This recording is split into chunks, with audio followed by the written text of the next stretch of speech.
Ici du coup nous avons testé l'Horizon DSX 78, donc 60 pour 6 mètres de large et 18 pour 18,75 d'écartement pour le blé. Il est équipé du coup de 2 cuves, d'un chasse-débris pneumatique et d'une fermeture pneumatique aussi, tout ça réglable en cabine.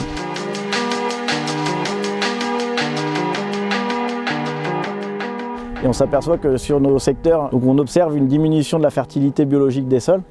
Et donc le SMI SD permet notamment de pallier à une partie de ces problématiques. Chez Latitude GPS, nous travaillons avec Natop du coup pour avoir un avis vraiment indépendant. J'ai pris l'opportunité de tester l'Horizon sur l'exploitation familiale pour avoir de la référence et connaissant bien parfaitement l'exploitation. Ça m'a permis d'avoir le recul nécessaire pour bien évaluer l'outil. Les atouts du DSX, c'est notamment ces possibilités de réglage qui sont vraiment indépendantes. C'est-à-dire qu'on peut choisir la pression sur l'élément semeur et la pression sur l'élément de appui.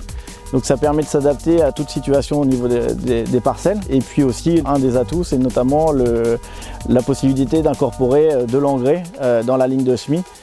Notamment sur des semis tardifs où on a besoin de booster un peu la vigueur de démarrage. Quand on compare avec une herse rotative travaillée sur 4 cm et par rapport à l'Horizon, c'est que sur les moments de précipitation et de ressuyage, le SMI avec l'Horizon, ça se ressuyait plus vite. Il y avait une meilleure porosité. On était sur un maïs grain de 80 quintaux avec beaucoup de résidus à la surface qu'on avait broyé pour comparer avec le système classique. Et donc là, on a mis en place le chasse-débris pour avoir une ligne de SMI propre. Et le chasse-débris a vraiment été très performant.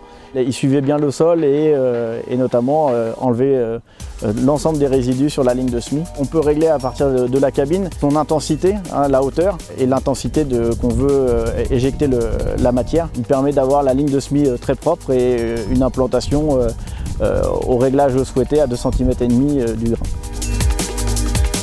C'est vraiment être très vigilant sur les conditions, les réglages et aussi le choix aussi des pneumatiques, du tracteur et de la moissonneuse-batteuse pour essayer d'avoir le moins de pression au sol possible au moment de la récolte.